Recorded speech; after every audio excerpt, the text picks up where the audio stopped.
Hey everybody, I am Scojo in 360. You can hear me right now, but you can't see me because this is a 360 immersive video, so I'm behind you right now. Use your keyboard keys A, S, D, and W to look around, or just point your smartphone, or drag your screen and click. I am in Central Oregon right now, but I was in Seattle recently, and that's where I'm from. I had a chance to sit down with a bona fide rock star by the name of Dave Dederer, who was in the Presidents of the United States of America, multi-platinum selling artist back in the 90s with Peaches, Lump, Kitty, lots of hits. And I had a chance to sit down with him. He and I have been friends for a lot of years, so we talked a little bit about my almost rock stardom and their beginnings, and the one band that many people don't realize influenced all of the Seattle grunge scene. Now, this conversation could be a little bit boring in 360. It's just sitting at a table eating a steak. So I've added some pop-up video style factoids. So when you hear this noise, you'll see an arrow, and then just scroll up and look for that factoid that will pertain to the conversation. It's an interactive thing. You're gonna not want to be sitting on your butt and being lazy. This is something you're gonna want to sit, watch, look around, have fun, enjoy. We'll catch you on the other side. Peace.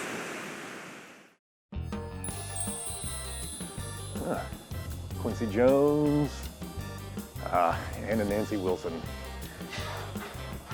Nirvana, Jimi Hendrix, of course, and who? I mean, Seattle legend, Kenny G, of course, Chris Cornell, Soundgarden, Macklemore, Dave from the Presidents. Dave from the Presidents. How you doing, Dave? I'm good. How are you doing? I was just thinking about playing that beautiful piano that they have here in the bar at the new Daniel's Broiler location. It is. At the Hyatt. And when we're at Daniel's, I think we should get some food. I hear they have good beef here. I hear that too. Yeah. And well, just look at that. Oh, nice. There just happens to be some good beef over here. What do you know? And it's exactly what I hope whoever ordered this won't mind if we sit down and eat it. Man, I mean, what's the stroke of luck that my favorite steak would be sitting right here? I don't know. Well, first of all, cheers. Cheers, to, Santé. I have Cheers, tin ears, as we say in the music business. I decided, to share a story about the Presidents that I've never shared with you before. Well, I'm all ears. So, the people that watch my channel, you guys don't know this about me, but I was in a band you almost heard of. Dave was in a band you heard of. Scott was in a great band called He was in a band you almost heard of called Inflatable Soul that many people heard of, and another one called M-Set who were really good that you didn't hear of. That's right. Sorry. Well, when Inflatable Soul was, everyone thought we were going to be the next big thing. We were like, and I believed it too. And then this band started catching fire really fast, and they were called the Presidents. Oh. And I was like, I don't want to use the F word, but yeah, no, I guys, understand. What the hell? Why are these guys all of a sudden becoming big? We're not even signed I have yet. no idea. These guys got a record deal. And so your mistake was you believed it. I didn't believe any of it ever, even when it was happening. That was exactly my mistake.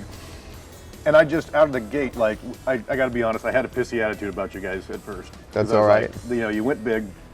And I actually, to be honest with you also, I really didn't listen that much. Yeah, because I was doing my own thing, And then I got the album. And from Inflatable Soul to not really knowing much about your music, to M-Set, as you mentioned. M-Set, the band that influenced us, the two bands that influenced us the most were the Beatles and the Presidents. Wow. Well, guess what band probably influenced us the most, because it definitely influenced Chris Balloons the most? The Beatles. Yeah. Most people don't realize it, like Kurt Cobain and all the Seattle bands really connected with the Beatles. You could not, anybody who's in our generation, you couldn't, first of all, the music was just everywhere as you were growing up, and everybody's parents had those records, and it was ubiquitous, right? That music was.